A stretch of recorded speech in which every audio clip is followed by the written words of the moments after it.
الحمد لله الذي أرسل رسوله بالهدى ودين الحق ليظهره على الدين كله وكفى بالله شهيدا أشهد أن لا إله إلا الله وحده لا شريك له وأشهد أن محمدا عبده ورسوله الذي لا نبي بعده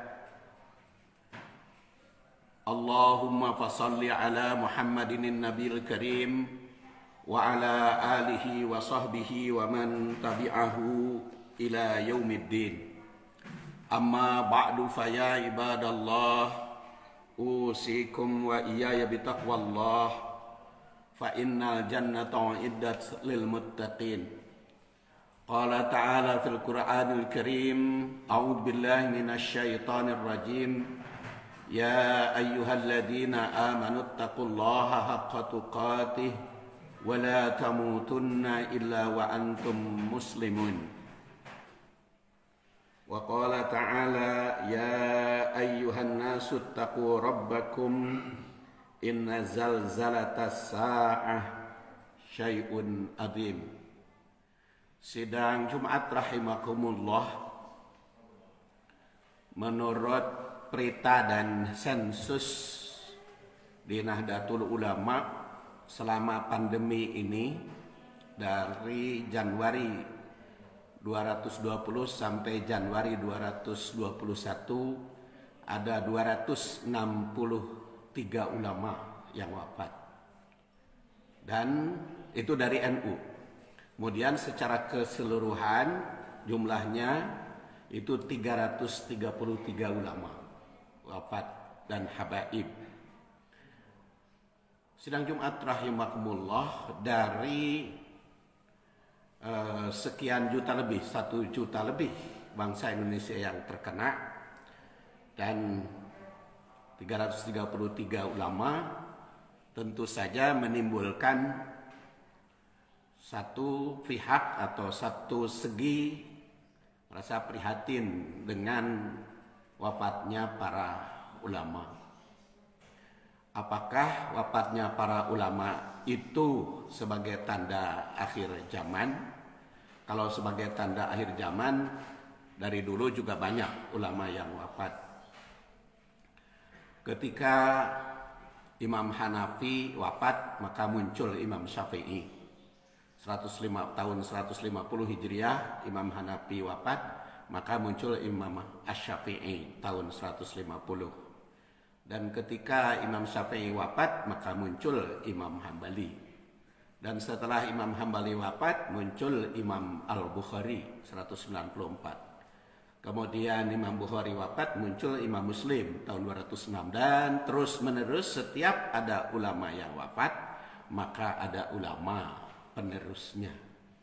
Makanya kalau disebut tanda akhir zaman, dari dulu pun ulama itu banyak yang wafat. Tapi yang jelas Rasulullah SAW bersabda yang diriwayatkan dari Abdullah bin Amr bin As. Kata beliau, sami'tu Rasulullah SAW yaqul innallaha la yaqbidul ilman tiza'an yantazi'uhu minan nas walaki yaqbidul ilma biqabdil ulama hatta idza lam yatruk aliman ittakhadan nasa ru'usan juhalan fasu'ilu faftau bi ghairi ilmin fadallu wa adallu. Hadis diriwayatkan oleh Bukhari dan Muslim.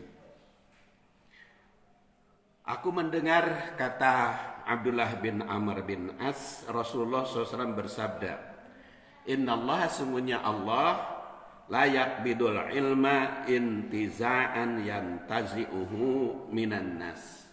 Tidak mencabut ilmu sekaligus ilmunya itu dicabut dari orang, sehingga orang cerdas, orang pinter mendadak jadi bodoh.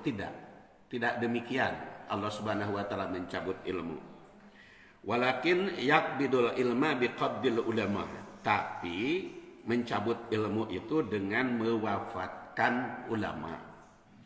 Hatta idalam yatruk, apabila tidak meninggalkan aliman, orang yang berilmu, ittakhadhan nas, maka manusia-manusia itu mengangkat orang-orang yang tidak berilmu ru'usan juhalan, para pemimpinnya orang-orang bodoh.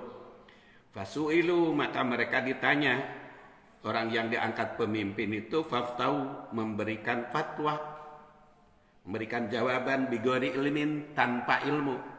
Fadallu, maka masyarakat itu menjadi sesat, wa adallu, dan menyesatkan.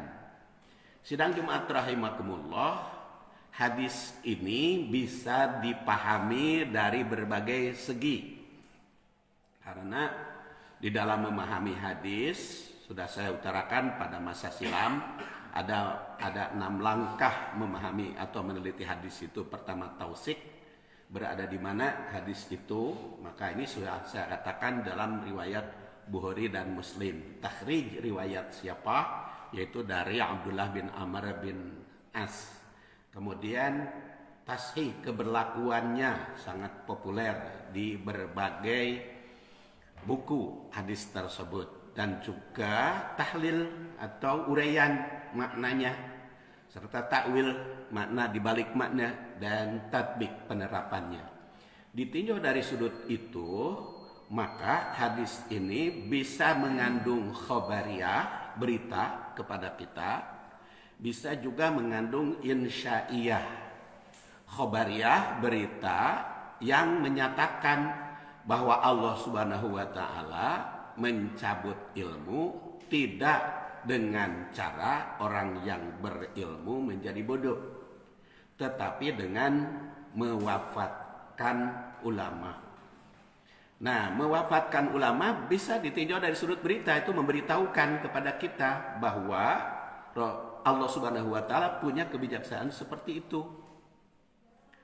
Apakah dengan mewafatkan ulama 333 sampai Januari, ya, belum, Februarinya belum disensus, 333 ulama itu mau mencabut ilmu, memberitakannya, atau memberikan peringatan?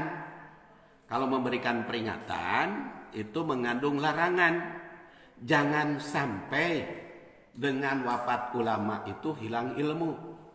Tetapi dengan wafat ilmu itu harus menyiapkan diri, kader penerus, seperti yang saya utarakan tadi.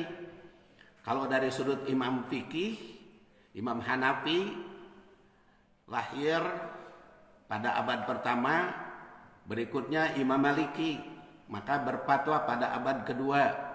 Setelah itu Imam Asy-Syafi'i 150, walaupun Imam Asy-Syafi'i usianya cuma 54 tahun. Karena dia lahir tahun 150, wafat 204. Tapi dengan 54 tahun usia Asy-Syafi'i, karangannya cukup banyak. Ada Ar-Risalah, ada Al-Um, dan masih banyak lagi. 54 tahun. Tinggal bertanya kepada kita, umur kita sudah berapa tahun di dunia ini? Apa karya kita untuk Islam? Imam Syafi'i 54 tahun saja sedemikian besar karyanya. Nah, itu yang bertanya, yang ditanyakan, yang harus kita persiapkan. Sampai di mana usia kita itu? Imam Bukhari juga lahir tahun 194, wafat 256, singkat usianya.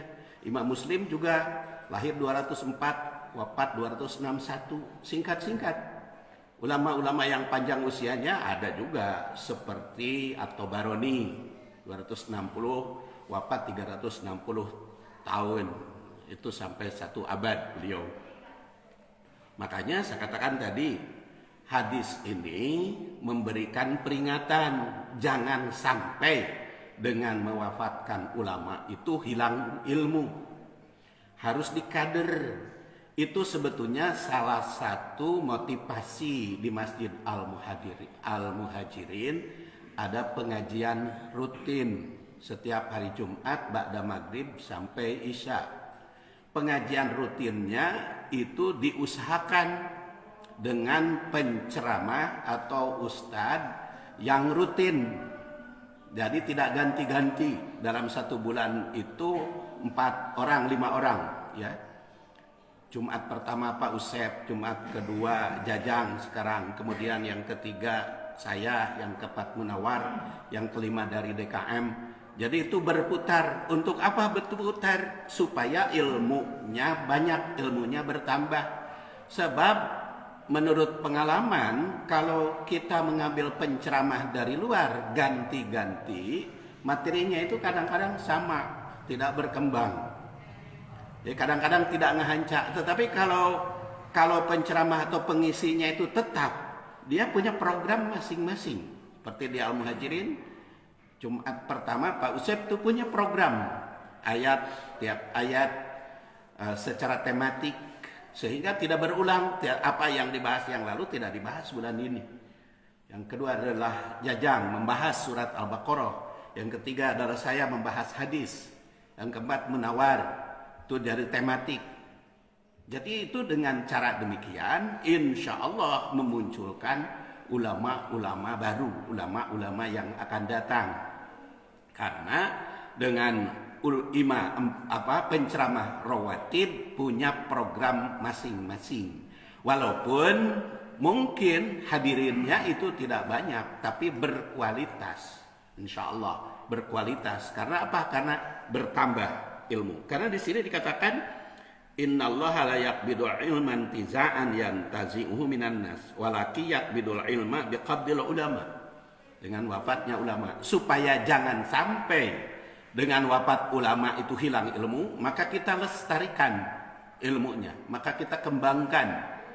Karena kriteria ulama sekurang-kurangnya berdasar surat Al-Alaq ada 3 kerajinan. Kerajinan yang pertama, ulama itu iqra, harus rajin membaca. So, kalau ulama tidak rajin membaca, apalagi sibuk, ya, ulamanya itu sibuk ceramah ke sana kemari, maka kecenderungan ceramahnya itu saja, karena tidak kesempatan membaca. Ya, harus memiliki kesempatan membaca. Maka dengan ceramah rutin, maka dia akan mempersiapkan diri materinya, menggali terus-menerus karena sadar materi ini sudah dibahas waktu yang lalu, jangan dibahas lagi, sehingga membaca. Kemudian yang kedua adalah allama bil qalam, rajin menulis. Nah, di sini juga dikatakan rajin menulis. Menulis itu bisa dalam bentuk buku, bisa juga menampilkan. Kalau di Masjid Al-Muhajirin biasanya tulisannya itu ditampilkan melalui infocus, tayangkan, kelihatan hasilnya, materinya ada.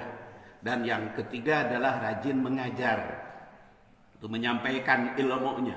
Sidang Jumat rahimakumullah, karena apabila tidak disiapkan oleh kita, apabila tidak dikader oleh kita, apabila kita tidak mewujudkan ulama-ulama itu, hatta idalam yatruk aliman, kalau ditinggalkan atau kalau tidak tertinggal ulamanya itu, ittakhadan nas ru'usan juhalan, nanti orang-orang yang bodoh, akhirnya masyarakat mengangkat yang bodoh jadi pemimpin, jadi ulama. Jadi dianggap ulama. Fasu'ilu, maka ditanya, faftau bi ghairi ilmin, mereka memberi fatwa tanpa ilmu. Fadallu wa adallu, tentu saja menyesatkan. Dan sifat ulama itu kan innama yakhsyallah min ibadihil ulama, innallaha azizun hakim. Kalau surat Al-Alaq tadi itu adalah kegiatannya dan karakternya, innama yakhsyallah min ibadihil ulama, innallaha azizun ghafur. Yang paling takut kepada Allah, hamba Allah Subhanahu wa taala itu ulama.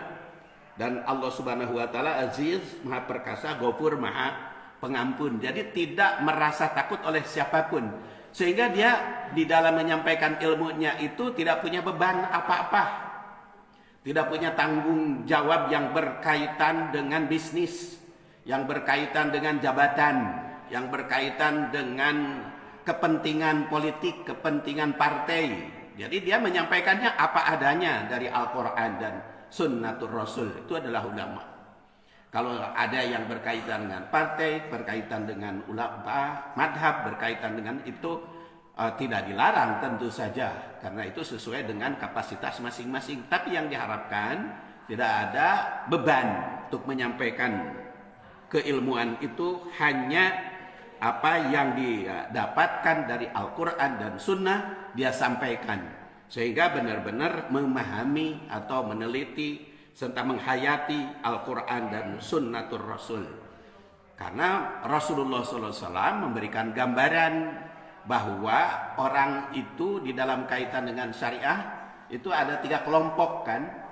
Ada dan isnan masuk neraka, satu masuk surga, yaitu ada yang arafal haq faqada bihi fahuwa fil jannah, wa rajulun arafal haq fala yaqbihi wa jaro fil hukmi fahuwa finnar, wa rajulun lam ya'rif al haq faqada linnas ala jahlin fahuwa finnar. Ada orang itu yang tahu hukum, maka dia menjalankan hukum Islam, mengembangkan dan mendakwahkan syariat Islam, itu adalah ahli surga. Ada yang tahu hukum tetapi tidak mendakwahkan syariat Islam, tidak menerapkan hukum Islam, finnar.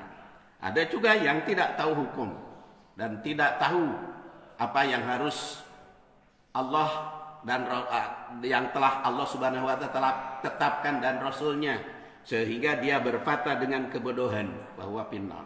Sidang Jumat rahimakumullah, itulah salah satu pemahaman kita terhadap hadis yang dikatakan oleh Rasulullah, innallaha la yaqbidul ilma intiza'an yantazi'uhu walakin yaqbidul ilma biqabdil ulama. Ghafarallahu walakum walhamdulillahirabbil alamin.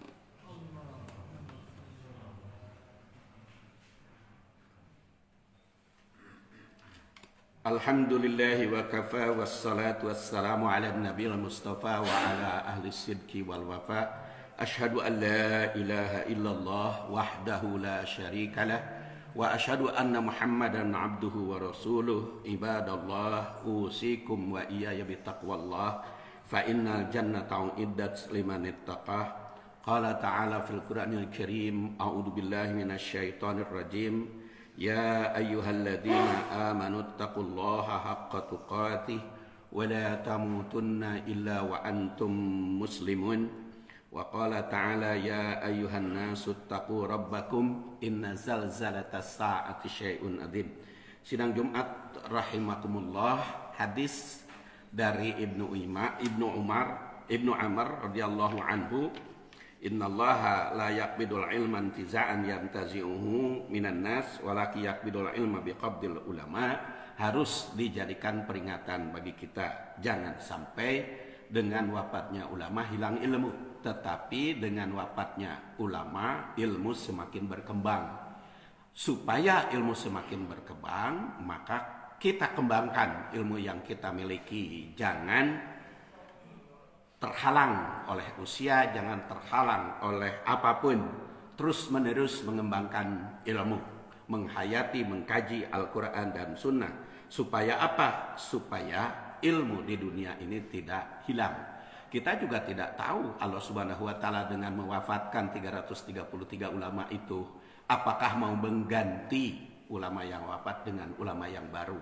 Ya, mudah-mudahan semakin berkembang, semakin meningkat. Karena kita berharap Allah Subhanahu wa taala dengan apapun menjadi kasih sayang bagi umat manusia. Semoga Allah Subhanahu wa taala memberikan bimbingan dan hidayah bagi kita sehingga menjadi penerus Rasulullah, penerus para ulama. Rabbana hablana min azwajina wa dzurriyyatina qurrata a'yun waj'alna lil muttaqina imama. Rabbana atina fid dunya hasanah wa fil akhirati hasanah wa qina adzabannar. Subhana rabbika rabbil izzati amma yasifun wa salamun alal mursalin walhamdulillahi rabbil alamin.